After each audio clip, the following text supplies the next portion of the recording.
Okay, so we're streaming live to Linda School Facebook page at the moment with Maria Galvão.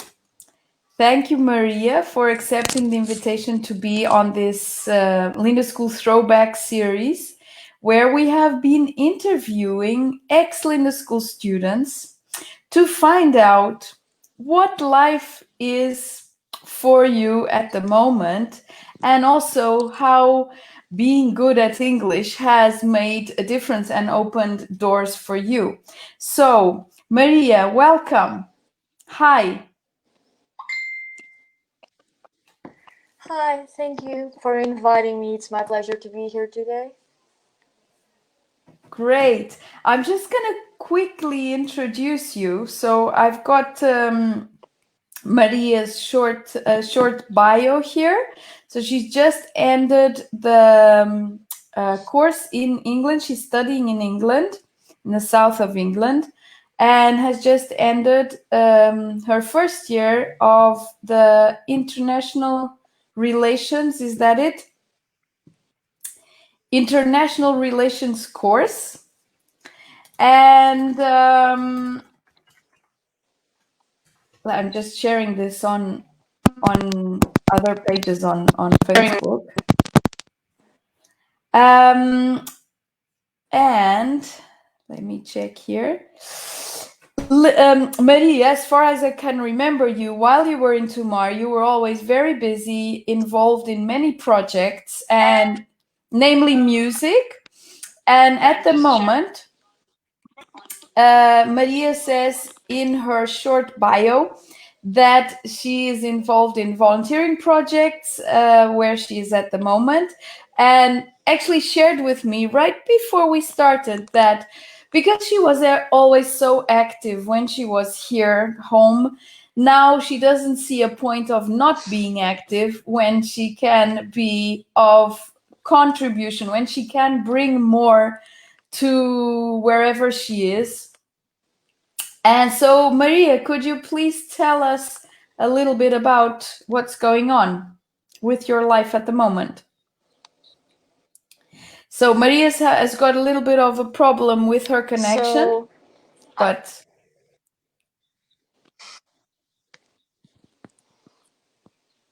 So I've been studying in England since September. I've studied in Linda School since I was 4, I think.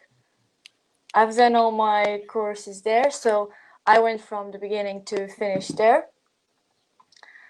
And curiously, it was by Linda School that I found out that I could actually go and study in the UK.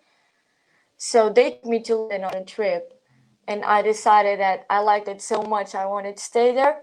I ended up applying to study SMUT during of secondary school, and at the moment I just finished my first year of international relations with development, start working a part-time, and I've been doing a lot of volunteering and charity work in the community. Okay, that's really interesting, Maria. Can you please share with us what kind of volunteering and charity work you've been doing? So I've been doing mostly work related to university. So university gives us so many help and be a part of it. So I started by doing reading schemes with primary schools around my area. So basically, we go into schools with kids that really have the time or kind of support to be themselves and to take their own way in studying and reading, and we just give them a little bit of our time to read and to help them understand. And I think we have to start somewhere, and that for me was where I started. Great. And how do you feel about it?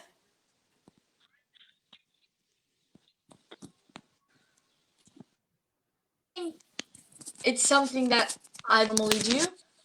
I didn't work with kids, I didn't work in education, I didn't do any of that.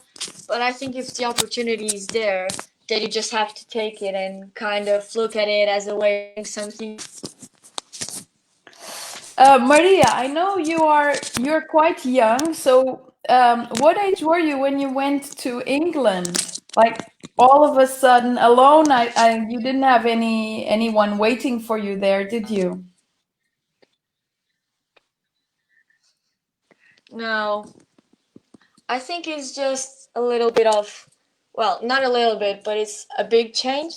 Just going from a place where you know everyone and where just like turn around and do that you like to going to a place where you don't know anyone, you don't really know the streets, you don't really know the community, and to be able, I guess, to take part in it and start creating some roots, it's really good.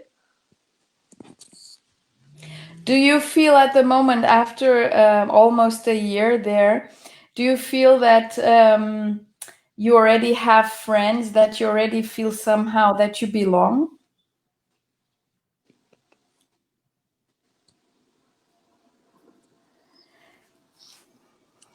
Yeah, I think in the beginning it was a little bit difficult because, well, it's a new place. You don't really anyone from here with you. Get there and you meet so many people, like people there that you would never have the opportunity to meet anywhere else, and they're all living the same experiences. They're all going through the same, and you just end up like creating that kind of relationship with everyone where you're kind of supporting each other while all like figuring out what you want to do in life and how do you want to grow and what kind of person do you want to be. So, in what way has this first year away from home at a very early age, in what way has that started shaping what kind of person do you want to be, Maria?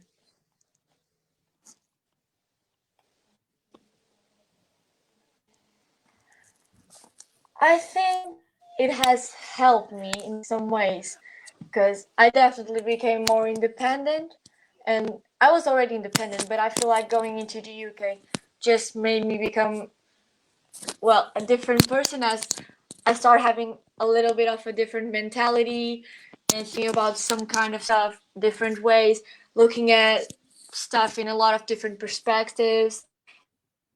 It kind of opened up because there's really a lot that you can do, but you're always kind of scared to take that front and just risk it. And I think going there just made me a little bit more adventurous in that aspect. Good. I know you're into music. In what way is that still developing while you're in England, or is it now resting for a while?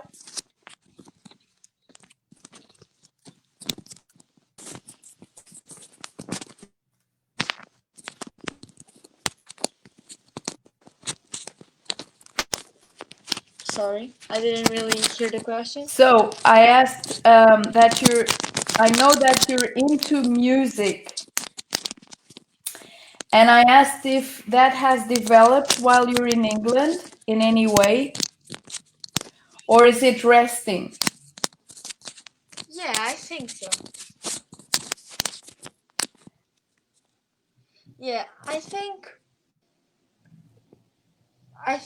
it did develop into something because even though it's not part of like my course or something, I think all my hobbies, not just music, but well, reading or even art and stuff like that, university kind of gave me like an opportunity to develop them and go further in them. Mm-hmm. Good. I don't know if you're touching the microphone or something, but there's a noise coming through. Yeah, that's better. Just another question about you being at lindaschool. So you were with us for many, many years, and you didn't only participate in English learning, you also participated in some other projects that we had going on. So in what way do you feel that that encouraged you with other life skills that made you go forward and have the strength to find the adventure and to really discover new things?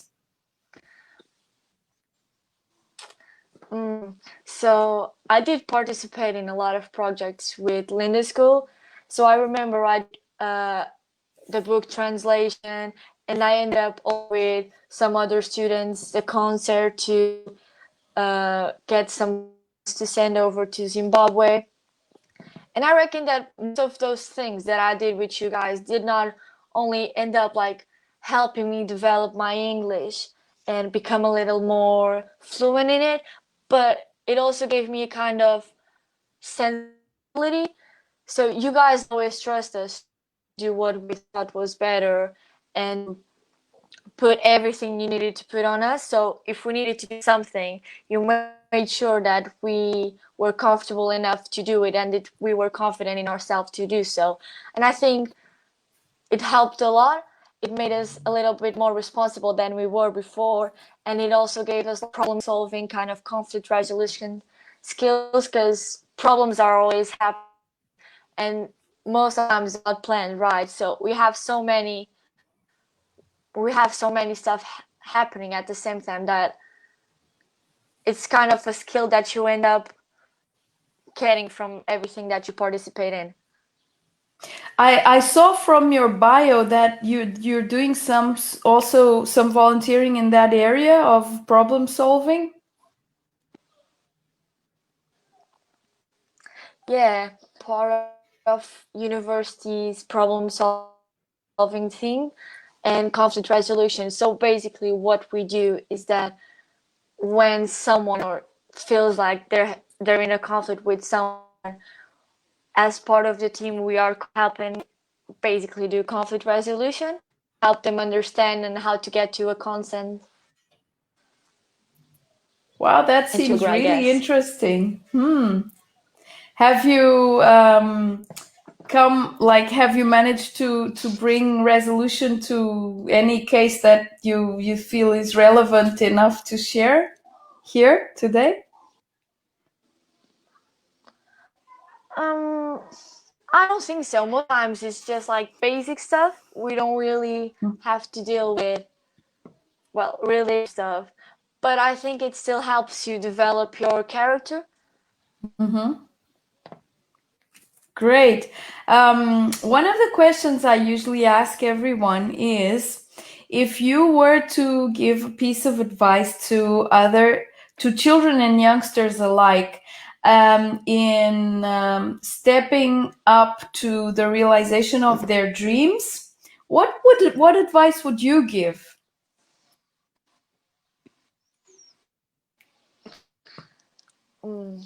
I think that sometimes you just have to forget about all the consequences that might actually be consequences and just risk it. Because you'll never know. There's always going to be a consequence to everything that you do. But that consequence might not exist if you actually decide to do it. So there's no point in thinking like, oh, but what if this happens and what if that happens? I think there's a point in your life where if it to go for it, like, oh, what if it goes really well? Yeah. That's really, really great piece of advice, because people sometimes lose great opportunities because of the what ifs in their mind. Did you have any what I ifs going think, on well, before going to England?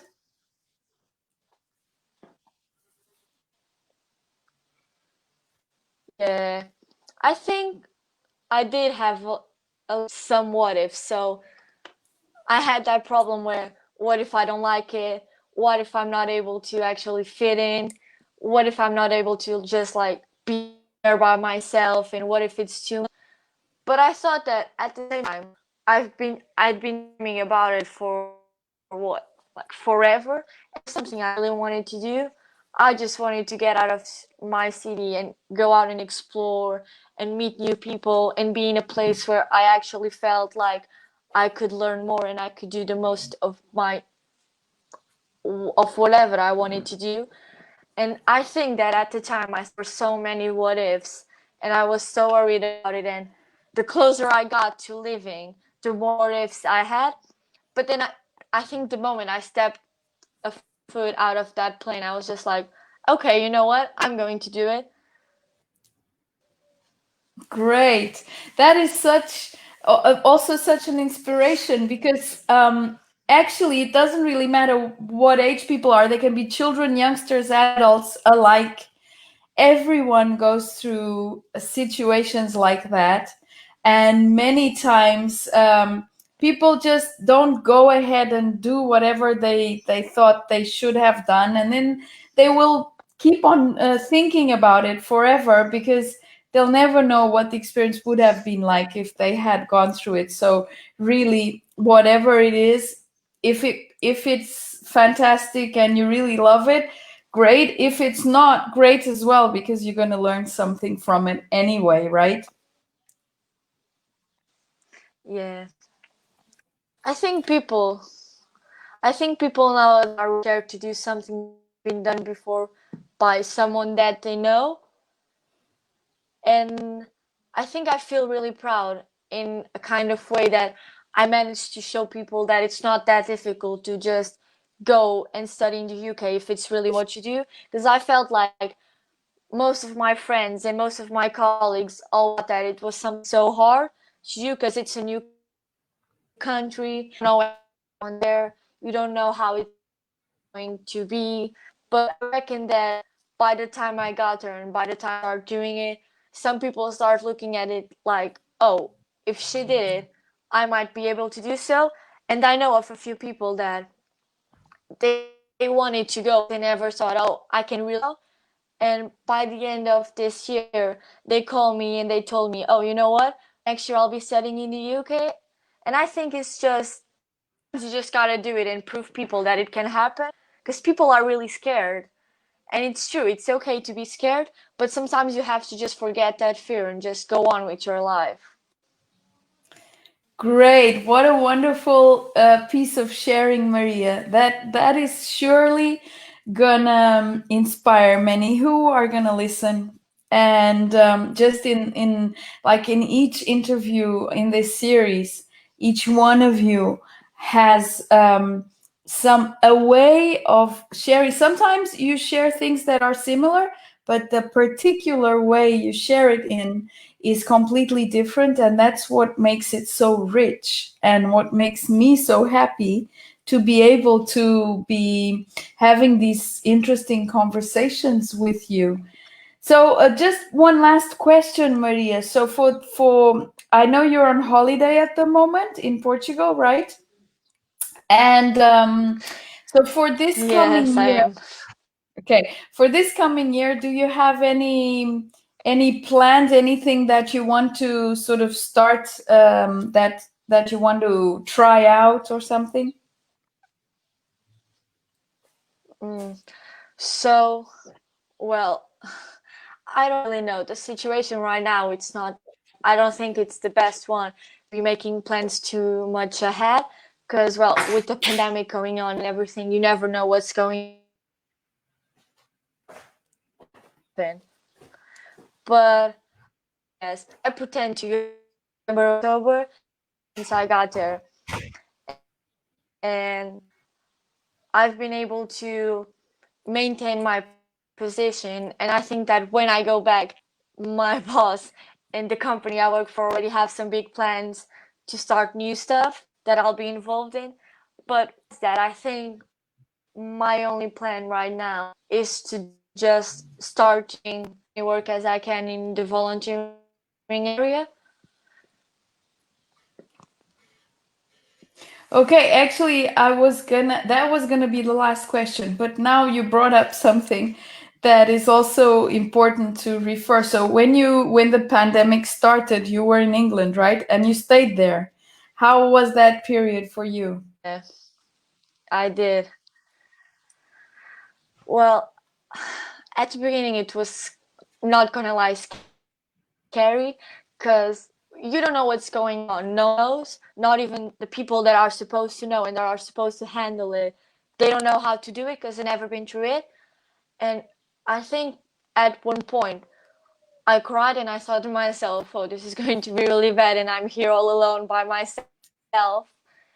But I think at the same time, it also gave me a new perspective on life because I started working a lot because I worked through the pandemic and I work in a restaurant, so everything changed for us. because we were used to working like an inside restaurant with 30 tables, and we went from having so many employees to having almost none. And then it was just takeaway, and we had to every day we had to keep moving, and just like everything kept changing, so we had to change the business too. And for me, I think the scariest part wasn't even being alone there or not knowing what was going to happen. It was the fact that I had so much stuff on my hands that I didn't really know how to handle it all.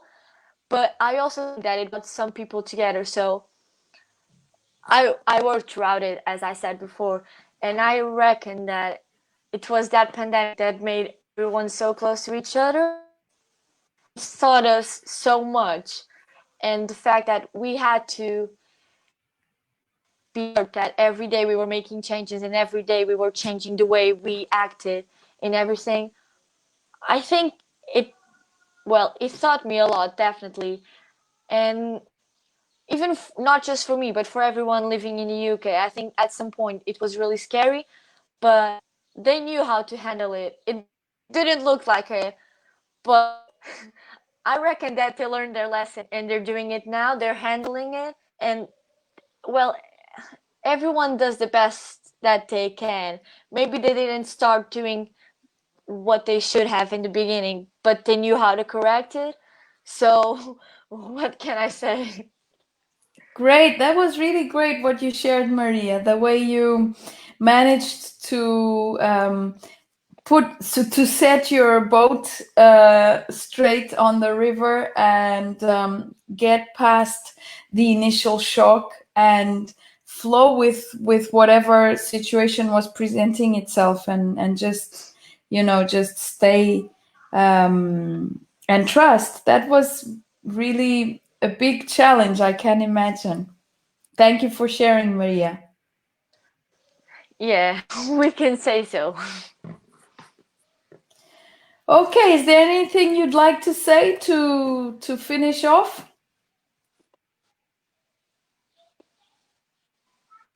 Mm-hmm.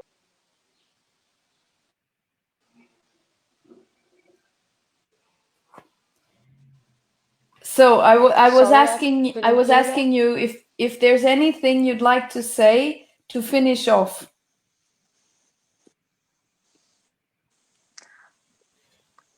I just think that if someone that's watching this and thinks that they can't do it and it's really difficult and they're scared, and it's not. It's not going to be scary forever.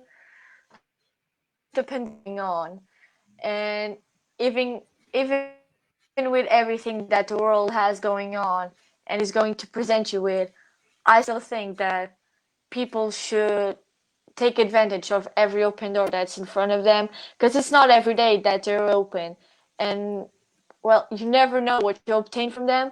It can be the best day of life, or just have to deal with it after you do it. So I've always been the kind of person that just goes for it, so I just risk it all. I don't even care about the fall, which sometimes sound, but not what I meant. So I just think people should go for it. I think that's my final advice. Do whatever makes you Great. happy and concentrate on it. If you do really, Great, Maria. Thank you so much for your inspiration. I'm sure that's going to make a huge difference. thank you for having me. Thank you. And next week we are tuning in again on Sunday, the 2nd August at 7 p.m. with another ex-Linda School student. We hope to have you all on the show next week. And I'm gonna now end the broadcast and thank everyone who has been watching and who will be watching in the future. If you like this, please share it, because these pieces of inspiration can make a difference. And on the other hand, are always a pleasure to engage in. So thank you, Maria. Thank you, everyone. And see you all again next week.